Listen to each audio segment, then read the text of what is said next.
Hi friends, నేను మీ Kranti Kumar.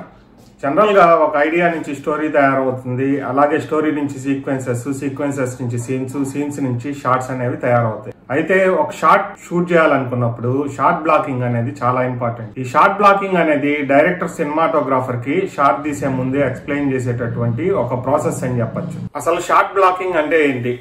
Short blocking అనేది ముఖ్యంగా రెండింటిని నిర్ణయిస్తుంది.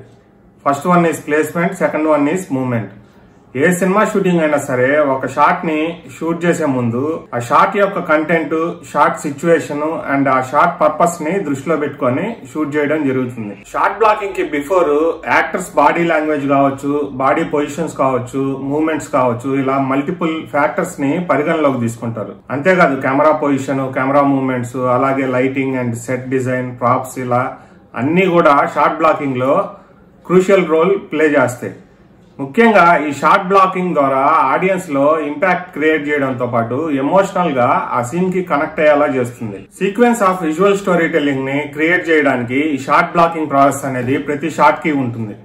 షార్ట్ బ్లాకింగ్ అనేది యాక్టర్స్ కావచ్చు, కెమెరాస్ కావచ్చు, కెమెరా ఎక్విప్మెంట్, లైటింగ్, ఇలా అన్నిటి ప్లేస్మెంట్ అలాగే మూవ్మెంట్స్ ని నిర్ణయిస్తుంది. అంతేకాకుండా మీ విజువల్ నెరేషన్ ని, స్టోరీ టెల్లింగ్ ని ఇంప్రూవ్ చేస్తుంది. సో ఫ్రెండ్స్, షార్ట్ బ్లాకింగ్ అంటే ఏంటనేది ఇప్పుడు మీకు అర్థమైంది అనుకుంటున్నాను.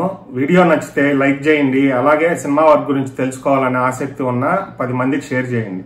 ఈ వీడియో గురించి మీ అభిప్రాయాల్ని కామెంట్స్ ద్వారా నాకు తెలియజేయండి. నాకు వచ్చే కామెంట్స్ కి మీకు తప్పకుండా రిప్లై ఇస్తాను. ఇలాంటి మరిన్ని ఇన్ఫర్మేటివ్ వీడియోస్ గురించి తెలుసుకోవాలనుకునే వాళ్ళు ఛానల్ ని సబ్స్క్రైబ్ చేయడం మాత్రం మర్చిపోవద్దు.